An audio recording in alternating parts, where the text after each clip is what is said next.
Napa Valley is a place of wineries, of vineyards, of tourists, of lifestyle. It's a lovely place to live. And good afternoon. Welcome to KVON's Afternoon Edition. I'm Jeff Shackman, and I'm the host of a local talk show. It's a very great place to live in terms of its safety, which is why this crime was so dramatic.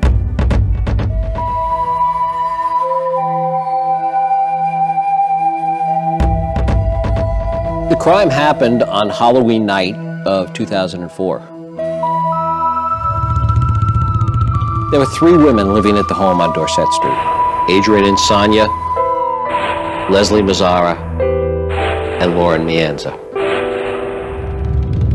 The intruder made his way to the house, sat outside the front window, smoked at least a couple of cigarettes that we know of, went through the window, made his way upstairs, and committed two brutal, horrible murders.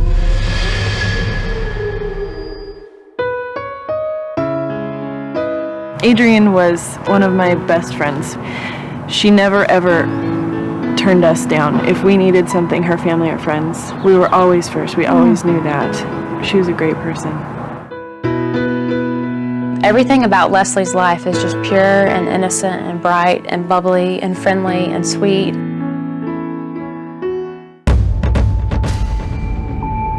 There's no way to even imagine the ugliness and the brutality of what was seen there. My biggest fear is that she was asleep in her bed and woke up, and here's this man standing over her, ready to kill her. And I just picture him just raising up above her and just stabbing her. What we know happened between Adrian and the intruder, there was clearly a struggle. She was a fighter. She was a scrappy girl. She would have fought very, very hard. And I hope she hurt him. It was a whodunit for a very long time. And the truth of the matter is that the answer was right there at the very center of the circle. There's a major break tonight in a double murder that shocked the wine country. Napa police now have a suspect behind bars. And then the whodunit rapidly turned into a whydunit. There are just dark things that go on inside the human soul that we'll never know and never really understand. Nightmare in Napa.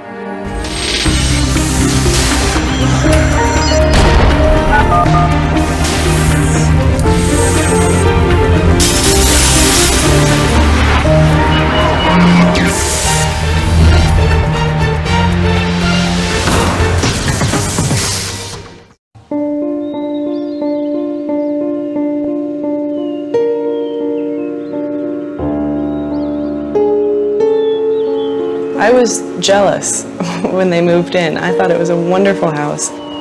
There was a time when this house on Dorset Street, not far from downtown Napa, felt like the perfect place to live.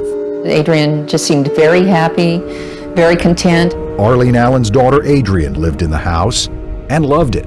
She was looking forward to living in that home a long time. She really loved the neighborhood. She just felt really at home there. At first, there were only two roommates, both locals, 27-year-old Lauren Mianza, who coached volleyball at a community college, and 26-year-old Adrian Insania, an engineer for the Napa Sanitation District. Adrian and Lauren both were very sports-minded, very active. Lily Prudhomme knew both women, but was especially close to Adrian. It was sort of a fast friendship. We worked together, we saw each other after work, we worked out at the gym together. How would you describe her? What kind of person was she? Outgoing, really funny, but very strong, a strong person, emotionally tough. Adrian had proved how tough she could be. Back in 1994, while still in high school, she'd been in a near-fatal car crash. It was a miracle that she survived.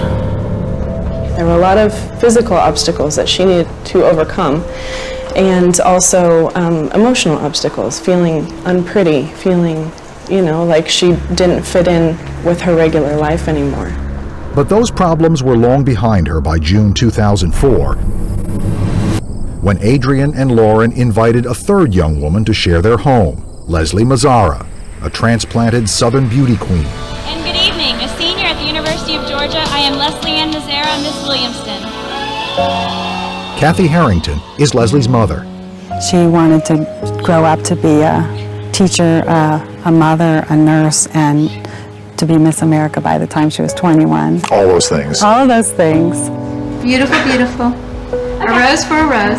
Leslie is a beautiful person, and everybody is just naturally drawn to her. Kelly McCorkle was a close friend of Leslie's. The two shared a love of dance. She had long, beautiful dark hair. Leslie Mazzara. She was gorgeous. She had these beautiful green eyes with the longest eyelashes and the prettiest smile. Tell me who's gonna win this thing? Who's gonna win? And she loves to laugh. Her humor is something that I often think of. Had has been fun, and that's the best part, is hanging out with the girls and having fun, laughing. You just fall in love with her when you meet her.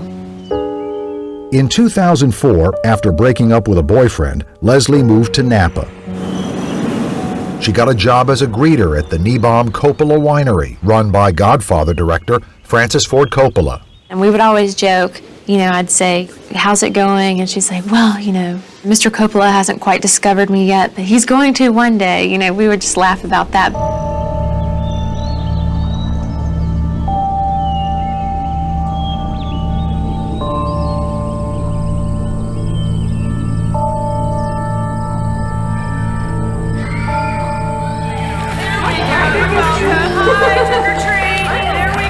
On Halloween night, the three roommates handed out candy and were asleep by 11 o'clock.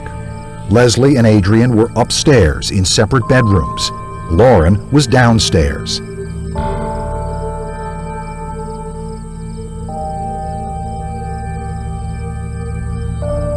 Then, just after 1 a.m.,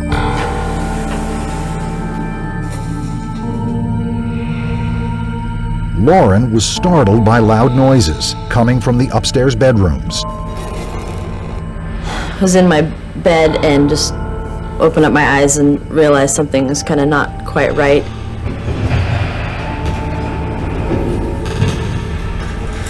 And then I heard a scream. Lauren asked that her face be hidden when interviewed by America's Most Wanted. I jumped out of bed and stood there for a second trying to figure out what was going on. And opened up my door, went outside, and listened. Suddenly, she heard him. Whoever was in the house was running down the stairs, right at Lauren. My gut told me to go out the back, and I just remember thinking, I'm opening up the door for this guy to follow me out. Terrified, Lauren stood defenseless in the backyard, but for whatever reason, the intruder fled the way he came in, through a ground floor window. Lauren said she never laid eyes on him. I waited till I felt he was gone, and then came back inside the house. She climbed the stairs. And then I heard the screamings and cries for help. I had no idea what I was going to find.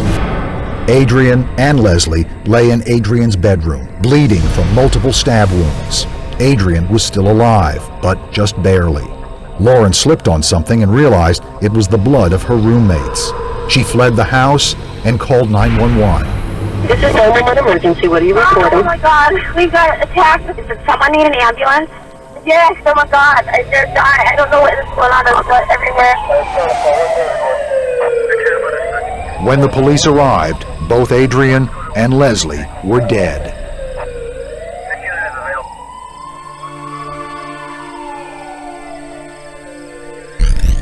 The killings are the first in Napa since 2001. It is here that both women died during a brutal attack inside. It wasn't long before all of America knew what had happened in that house on Dorset Street, including Adrian and Leslie's heartbroken friends. I assumed it was an accident, but they told me that, no, it's worse than that. She'd been killed, murdered. And I called her cell phone like 25 times that night, and she never answered and never answered. And Half a world away, in Australia, Adrian's mom, Arlene, heard the news. And I completely lost it, as you can imagine. The pain is just excruciating. Leslie's mother, Kathy, was in her Michigan home, all alone. I just have a broken heart. And I guess it's just really, it's hard for me to understand how anybody could get to the point of rage that they would murder these two young women. My beautiful daughter. I just don't understand it. I want to know why. Who was the mysterious intruder? And why did he kill Leslie and Adrian?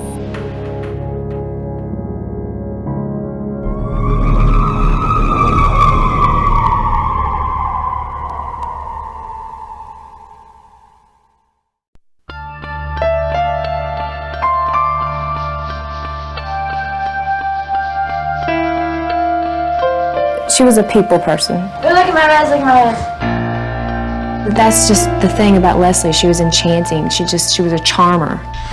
Amy Brown grew up with Leslie Mazzara, I can't remember not being around her. and she knew her well. The thing to know about Leslie is that she can fall in love very quickly. Guys tend to be attracted to her even if she's not knowing that they are. Over the years, Amy had met a lot of Leslie's boyfriends, She went into every relationship full blast, open-hearted. but none seemed like a killer. I try to think of everybody that she's ever known, and it's too many people. I can't narrow it down to anybody. I don't know who would do this. That was the job of the Napa police. Because the killer seemed to know where he was going and who he was after, investigators quickly concluded this was not a random attack. The police released very little information, but it didn't matter. The guessing game had begun. The kinds of rumors right away were, number one, that Leslie was the target and that Adrian had come to her aid. Adrian's mother, Arlene, based her feelings on what she had seen. Leslie, being new to the area, was really wanting to meet new people, so she was being set up on a lot of blind dates. Leslie was active, worked at a winery up Valley, was in a position where she was in a marketing position where she met lots of people.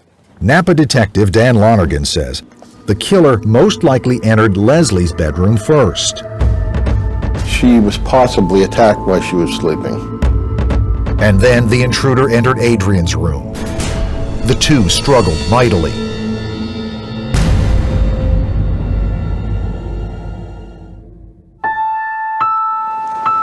I went to the viewing of her body. Adrian's good friend, Lily. Looks like she fought pretty hard. Adrian hated turtlenecks. Hated them, would not wear them, but she was wearing one in the casket. For obvious reasons. During that vicious fight, the killer was injured, says Napa detective Todd Schulman. We did find some blood evidence on the blinds. There was blood left on these blinds as he was leaving. His blood? Yes. Now the police had the killer's DNA. And there was yet another important clue found at the house. We located several cigarette butts outside the residence. These are cigarettes that have been smoked down to the filter. It could be someone who's nervous, trying to work up the courage to go inside and do this. The cigarette brand was Camel Turkish Gold, a new and unique brand, but police chose not to reveal that information to the public. Instead, they sent the butts to a crime lab to determine if DNA on the cigarettes matched the DNA from the blood found at the house. They've got some evidence. They've got DNA. They just have nobody to match it to. And when you're starting in Leslie's life, where do you start? Who do you match it with? The police started with those close to the victims. In Leslie's case, that meant her many admirers. Guys loved Leslie, and even if they weren't dating, they would buy her things. She never asked for anything. It's just like they just would give the world to her. Take Brian West, a college boyfriend. He bought her a car. He bought her a car? He bought her a car. And how long had they been dating before he bought her a car? Oh, probably 2-3 months, maybe. That's just what guys would do for Leslie. Didn't ask for a car. And what did she do? She drove it for a while, and then they decided they weren't going to be together, and she gave it back. After the breakup, Brian built this web page tribute to Leslie. Does that strike you as normal? You break up with a woman and then you make a website about her? No, that's not normal. But I think because I know Brian a little, it's kind of normal to me, because I just know that he idolized her. And then there was William Lee Youngblood Jr., a lawyer. Leslie had been living with him, but they broke up shortly before she moved to Napa. She really did love Lee. I could marry Lee, she said, but a dad just makes me feel uncomfortable. William Lee Youngblood Sr., also a lawyer, often called the house, not to speak with his son, but with Leslie. They got to a point where he would call her all the time, even knowing that she was the only one at the house. And she got to the point where she just stopped answering the phone. Do you think the father was in some way obsessed with her? It seems to be. Amy was questioned about the Youngbloods by a Napa detective. He said, if I told you that Lee Sr. called Leslie twice on Halloween night, how would that make you feel? And as soon as he said that, chill bumps, my hair stood on edge, and I said, I don't like that at all. At all. The Napa police traveled to South Carolina to interview Youngblood Sr. He denied any involvement in the murders, said the phone calls on Halloween were an unfortunate coincidence, and said he was not infatuated with Leslie. Then, he and his son each agreed to provide a DNA sample. Neither father nor son was a match.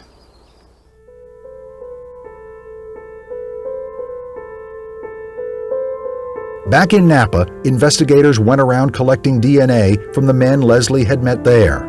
She was getting back into a little bit more of the party kind of scene and meeting fresh faces. At the time of her death, Leslie was regularly dating 2 men. Leslie was definitely looking for the one, but Leslie wasn't going to settle for anything less than perfect. Katie Norris and Vanessa Schnorr were college buddies who'd visited and stayed with Leslie in the house on Dorset Street just 3 weeks before the murders. We spent weeks going through every conversation, talking about every person that we interacted with, just looking for that one little thing that might have been a hint as to who did this. The women both thought there was something odd about one of the men Leslie was dating. We went to a local bar in Napa. Leslie was approached by a friend that was solely a friend. The demeanor of Leslie's boyfriend, who was there at the time, changed dramatically. It was obvious that he was not comfortable with her talking to another man. It was a very eerie feeling after we found out what had happened to Leslie. Vanessa and Katie told the Napa police their suspicions. Cops questioned the man and took his DNA. But as with so many others, the test came back negative. Leslie's mother, Kathy, was not surprised. I'm not convinced that whoever killed the girls was after Leslie.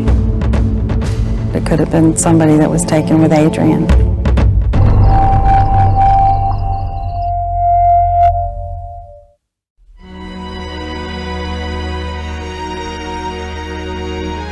I want justice for my friend. It's not going to make that much difference in our lives because we'll still be without Adrian and without Leslie, but it's important.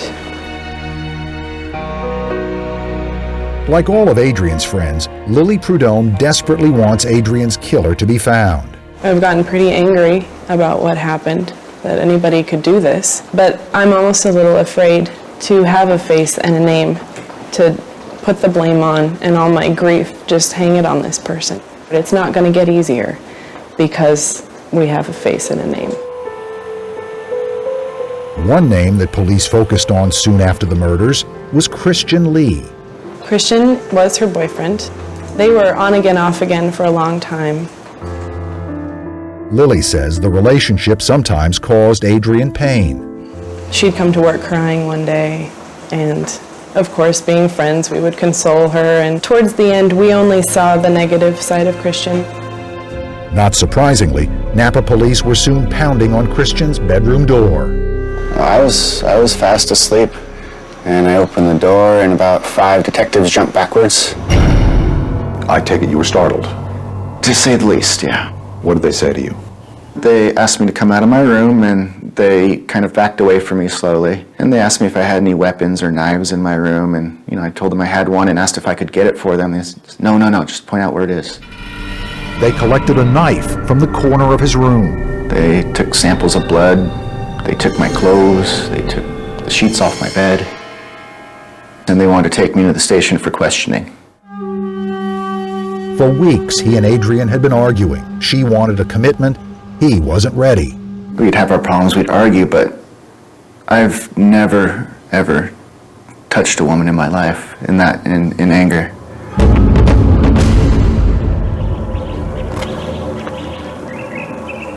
The police kept digging, but the investigation was going nowhere. Part of the problem of not knowing is that you imagine. Leslie's mother, Kathy, felt haunted. I would wake up with these images in my mind that were just so horrible. And as my grief counselor said to me, Leslie died once, but you keep reliving it over and over and over again. The frustrating part for me is that I feel that I really don't have any information about what happened to my daughter. Adrian's mother, Arlene. I know that she was stabbed to death, but nothing has been forthcoming for months. Arlene lived with Adrian's presence every waking moment. This car is Adrian's car, and I haven't even changed the preset radio buttons. So every time I get in this car and turn on the radio, I feel very close to Adrian. I feel that she's with me and that the day is going to be a good day. Adrian's favorite song at the time of her death was She Will Be Loved by Maroon 5. It makes me feel happy to know that as long as I live, Adrian will be loved. Adrian's memory touched others as well. Sorry. Adrian's best friend Lily and her boyfriend Eric Koppel came to a decision. Eric and I both reevaluated what is important in life. We've been together almost 8 years now. It was time to go ahead and get married. She and Eric once before put their marriage plans on hold. It turned out to be the worst possible timing. Eric and I were originally planning to get married on November 1st, which is the day Adrian ended up dying. And if we had gone through with that wedding, it was planned in Hawaii. Adrian and Lauren would have been in Hawaii with us that week. Arlene was invited to be part of the ceremony and read scriptures to the couple. A portion of it was from the Song of Solomon. Love is stronger than death, passion fiercer than the grave. And although the day was joyful, Lily says she can't get beyond the fact that there's been no arrest in Adrian's murder. Somebody out there knows something. Somebody would have had to notice a friend of theirs acting strange or, had bruises. It doesn't seem like somebody could just walk away from it and be fine. By the following summer, the police here seemed truly baffled. Investigators said they'd met with more than 1,000 people, ruling them out one by one. Starting, they said, with the inner circle, people closest to the victims, boyfriends, friends, and friends of friends. 200 of the men they met with gave them DNA samples. Thus far, we haven't had any matches to the DNA from the suspect. So is it safe to say that the men who gave DNA samples have now been ruled out? Yes. And that includes Adrian's boyfriend, Christian. You think we should have had some more answers by now? Something. Definitely something. Then, in September 2005, 11 months after the murders, there was something. Police in Napa have new clues in a double murder case that... Remember those cigarette butts found outside the house on Dorset Street?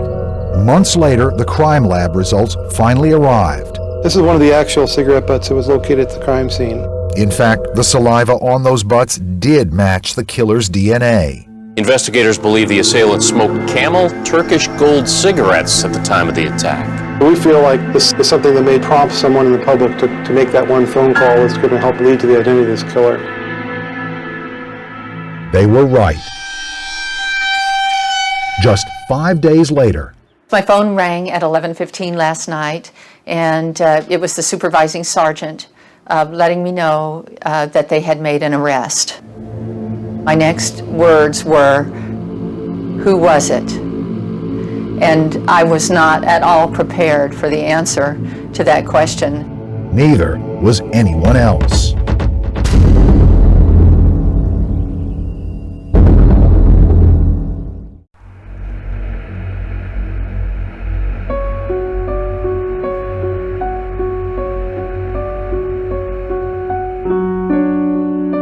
Now we know that this person is a white male, and now we've added to that this is a smoker. No one knew it at the time, but there was one young man in Napa County who was feeling intense pressure after police released information about the cigarette butts found outside the house where Adrian Insania and Leslie Mazzara were murdered. Investigators believe the assailant smoked Camel Turkish Gold cigarettes. He was feeling so much pressure that within days, two parents in the Napa Valley opened their mail. These are two different letters, one to his mother, one to his father, to find suicide notes from their own son.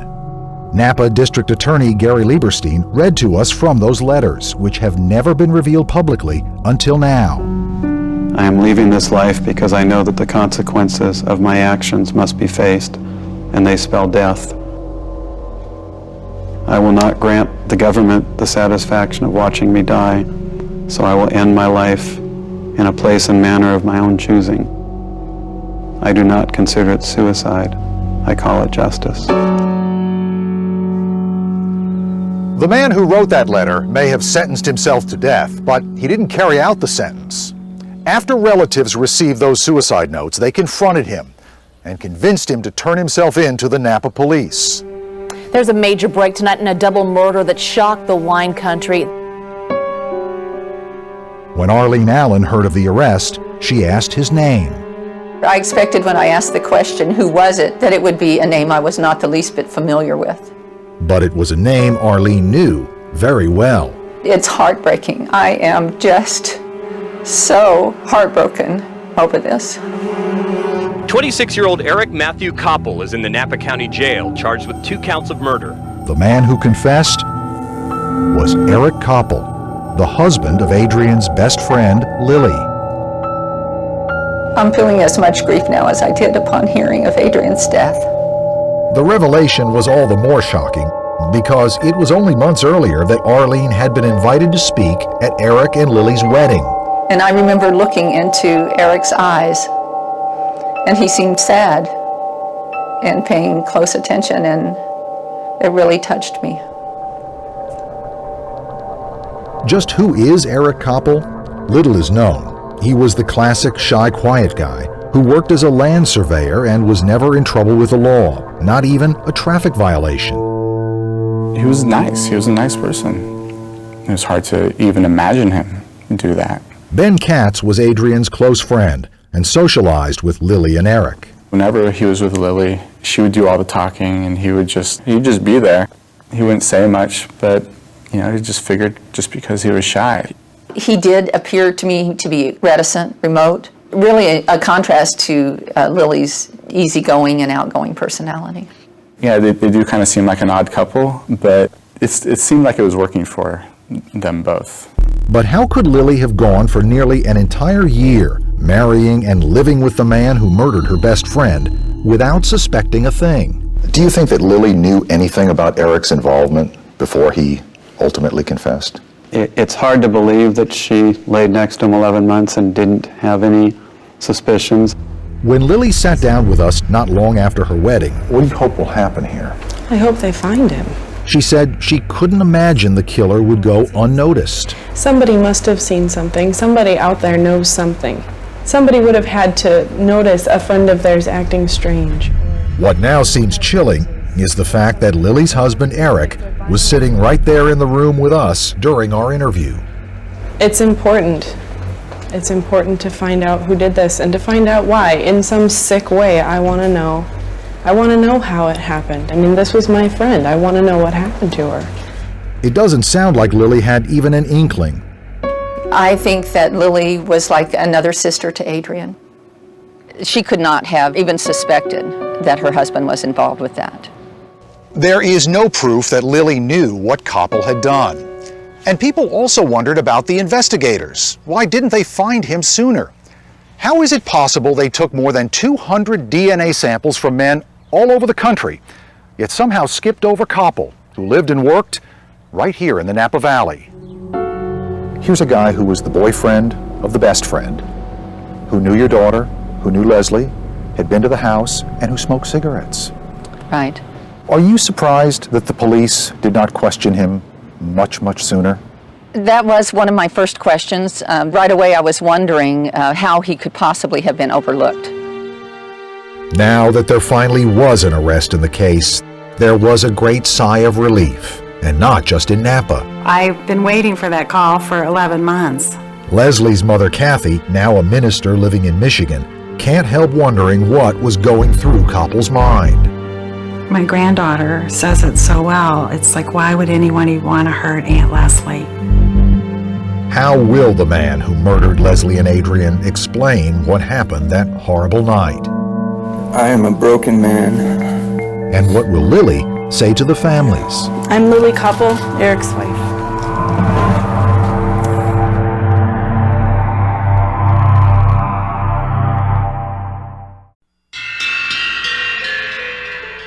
Eric Matthew Koppel made his 26-year-old Eric Koppel says posted many months of appearances that could lead him to the gas chamber. Even after Eric Koppel confessed, there was still no clue about his motive. Adrian's mom, Arlene Allen, was stunned. That is the burning question. Why? What caused him to lose control and commit these horrible murders?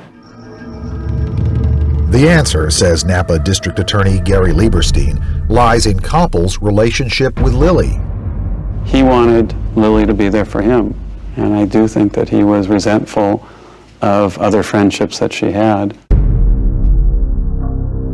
On Halloween night, he got so drunk that an angry Lily refused to spend the night with him at their apartment.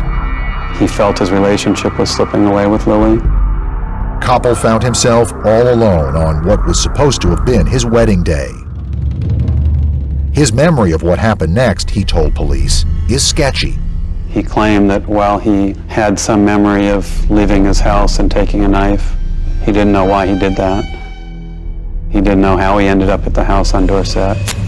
He remembered smoking a cigarette out front, going in the window, claimed he remembered being in a bedroom, that he was responsible for killing both girls, but he claimed his eyes were closed. What about the bloody clothes? What happened to those? His indication was that he recalled going home and starting a fire in his fire pit and burning his clothing and his shoes. What does that say about his state of mind? Says he knew exactly what he did and he was doing everything he could to avoid being caught. Koppel told investigators he did not remember what he did with the knife he used to stab Adrian and Leslie. He offered no motive for killing Leslie. Now we're back on the record in People of the State of California versus Eric Matthew Koppel. In order to spare the families the ordeal of a trial, Koppel and the DA struck a deal. Do you plead guilty or not guilty? Guilty, Your Honor. Pleading guilty to 2 counts of first-degree murder, Koppel was spared the death penalty. Good morning, Your Honor. I'm Arlene Allen. I'd like to thank you for allowing me to speak this morning on behalf of my beloved daughter, Adrian. At his sentencing, Arlene Allen finally got her chance to confront Eric Koppel. Eric, you knew Adrian. She counted you among her friends. And you know me. And Eric, I know you. You are a man who violently stabbed to death the best friend of the woman you love. That is not love, Eric. You cannot love Lily and bring a knife into Adrian's home and stab her. And stab her again. And again. and again, and again, and again. As Arlene drove home the brutality of his deed, Eric Koppel sat stone-faced. I say to you, Eric, go. Leave this life of friends and family, of life and love and laughter. There is no place here for you. For while in the coming years, the memory of Leslie and of Adrian will remain clear and shining bright in our hearts, all of our hearts and our minds, you will be forgotten. And when that door closes behind you today as you walk out of this room, I will think of you no more. Thank you, Your Honor. Koppel's demeanor started to change when the final speaker stepped up to the podium. I'm Lily Koppel, Eric's wife. Lily was given special permission to speak on her husband's behalf. My heart goes out to both Arlene and Kathy, and to the rest of their families and friends. I wish with all my heart these events had been avoided. Her expression of sympathy and regret took a quick turn when she spoke directly to her husband. Eric, there is nothing in this world that you could do to make me love you less. I found that a very shocking statement. In the months after the murders, Lily and Arlene had become close, and the words stung. We still bear the scars of losing Adrian and Leslie in such a horrifying way. Now we must also endure the pain of watching a much-loved and very admirable man spend the rest of his life behind bars. I told myself that there was no way that I could know what she was going through. There is no way I could put myself in her position.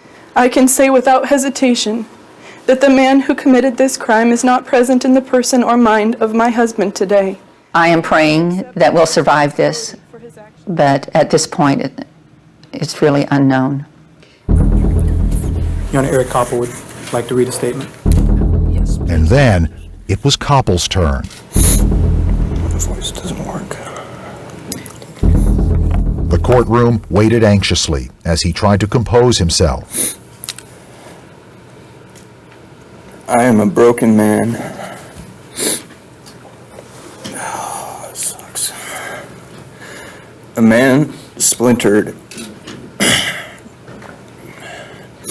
by a penetrating awareness of my own potential for wickedness. While I cannot fathom the full extent of the anguish I have caused, I recognize that my sinful deeds have inflicted terrific agony on a great number of people. The words evade me to articulate the depths of my sorrow. I did believe that he was truly, truly remorseful. Those were real tears that he was crying, but not for us. I believe he was crying for himself. Leslie? The judge only allowed the first minute of Koppel's statement to be recorded, but he went on to say, "I was afraid my relationship with Lily, the singular ray of light in my black world, was in peril of collapsing." I thought to myself, aha, this is why Adrian was killed.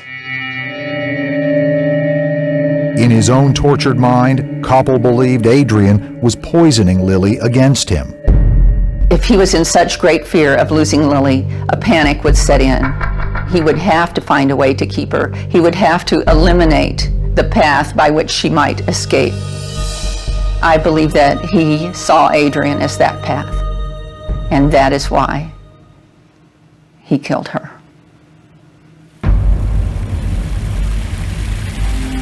Your Honor, at this time we're prepared to proceed with sentencing. Because of the plea deal, Koppel's sentencing was a mere formality. And it is ordered Eric Matthew Koppel is to serve a life sentence without possibility of parole.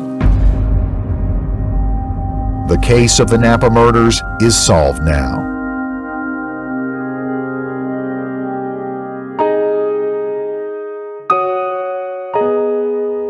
Leslie's life speaks for itself. Leslie's mother, Kathy, refuses to dwell on her grief. Her 26 years were full and rich. I'm so grateful that I got to be her mom and that she brightened our lives. She was a gift. I sometimes expect to just see her walking in the door. I see her face clearly before me, and I understand just what a loss it is.